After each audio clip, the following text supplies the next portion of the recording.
జైళ్లు మనకి దేవాలయాలు. మన దేవుడు జైల్లో పుట్టాడు. ఆనాటి మహానుభావులంతా జైల్లో ఉన్నారు. ఒక్క పూనా ఎర్రవాడి జైల్లోనే మహాత్మా గాంధీ, నెహ్రూ, తిలక్, సుభాష్ చంద్రబోసు, సావర్కర్ ప్రభృతులు ఉన్నారు. ఇప్పుడు ఆ వైభవం కొనసాగుతోంది. ప్రస్తుతం ఓంప్రకాష్ చౌతాలా గారు, పండిత్ సుఖ్రామ్ గారు జైల్లో ఉన్నారు. మొన్నటిదాకా లల్లు గారు, అంతకుముందు కనిమొడి గారు, ఏ రాజా గారు ఉండొచ్చారు. అది నిజంగా శిక్ష లేక విశ్రాంత లేక భోగమా మనకి తెలియదు. అదే ఆయా పెద్ద మనుషులకు పెట్టుబడి, అవినీతి ఆఫీసర్లకు రాబడి. ఇలాంటి సౌకర్యాలు లోగడ అనుభవించిన వారు ఉన్నారు. జెసికాలాలను కాల్చి చంపిన మను శర్మకి యావజ్జీవ కారాగార శిక్ష పడింది. కానీ వారు చుట్టపు చూపుగానే జైలుకు వెళ్లి మిగతా సమయాల్లో బయటే ఉన్నారు. వారి తల్లికి ఆరోగ్యం బాగోలేదనే మెష్తో బయటకు వచ్చారు. కానీ వారి తల్లిగారు చండీగఢ్లో మహిళా క్రికెట్ జట్టుతో గడుపుతుండగా మను శర్మ గారు ఢిల్లీలో నైట్ క్లబ్బుల్లో గడుపుతూ పోలీస్ కమిషనర్ గారి కొడుకుతో తగాదా పెట్టుకున్న సంగతి వెలుగులోకి వచ్చింది. అనుమతి ఇచ్చినందుకు 1979లో ఢిల్లీ ముఖ్యమంత్రి షీలా దీక్షిత్ గారి మీద విమర్శలు వచ్చాయి. జైలు శిక్ష పడగానే ఎటువంటి వారికైనా హఠాత్తుగా గుండె నొప్పి వస్తుంది, లేదా కడుపు నొప్పి వస్తుంది. డాక్టర్లు తప్పనిసరిగా వారిని ఆసుపత్రికి తరలించాలంటారు. 5 నక్షత్రాల ఆసుపత్రుల్లో సలవ గదుల్లో 2-3 అందమైన నర్సులు సేవలు చేస్తుండగా సేద తీర్చుకుంటారు.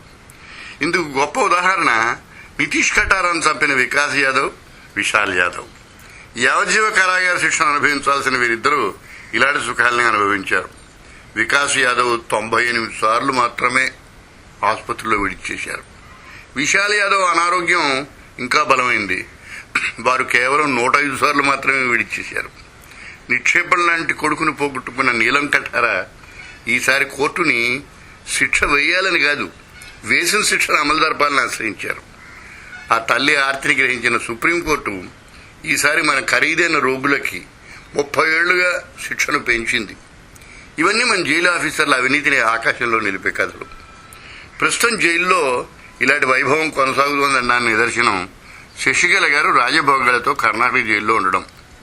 అందుకు వారు కేవలం 2 కోట్లు ఖర్చు చేశారని మనకి తెలిసింది. వారు నలుగురులాగా సాదాసీదా ఖైదీ అయినా ఆవిడకి 5 వరుస గదుల వసతిని జైలు పెద్దలు కల్పించారు. మధ్య గదిలో ఉంటూ మిగతా గదుల్లో ఆమె సరంజామని పెట్టుకుంటారు. ప్రత్యేకమైన వంటలు ఆమెకు చేయిస్తారు. హాయిగా నైటీలు వేసుకుంటారు. ఎవరైనా చూడడానికి వచ్చినప్పుడు సిల్క్ దుస్తులు, చూడీదారులు వేస్తారు. టేపుల దుకాణం నడుపుకునే ఆవిడకి ఇంత డబ్బు ఎక్కడిది? జైలలిత డబ్బు ఆవిడ ఖజానాలోకి ఎంత చేరింది? పదవుల కోసం కొట్టుకుంటున్న ప్రస్తుత పార్టీ నాయకులకు ఇది పిడకల వేట. ఏ తర్వాత ఆవిడ ఆనందంగా ఉన్నందుకు కాదు, 2 కోట్లు ఇచ్చినందుకు కాదు, ఇచ్చిందని చెప్పిన police deputy inspector general D రూపని కాంగ్రెస్ ముఖ్యమంత్రి గారు బదిలీ చేశారు. ఇది కాంగ్రెస్ ఘనత. ఎన్నోసారి?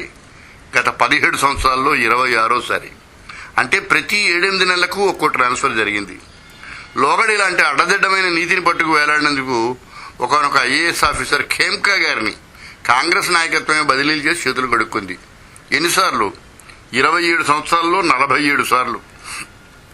ఆ మధ్య దుర్గా నాగ్పాల్ అనే సరికొత్త ఐఏఎస్కి ఉత్తరప్రదేశ్లో అఖిలేష్ ప్రభుత్వం అధికారం రుచిని చూపి నోరు మూయించిన కథ మనం చదువుకున్నాం. ఈ దిక్కుమాలని నీతిపరులు మరీ శృతి మించితే ఏం జరుగుతుందో లోగడ ధనంజయ మహాపాత్ర గారి ద్వారా అవినీతి పరులు నిరూపించారు. చివరగా డి రూప అన్న మాట, అవినీతి జరిగినప్పుడు నోరు విప్పకపోతే ఆ అవినీతికి పరోక్షంగా మనం మద్దతు ఇచ్చినట్టే.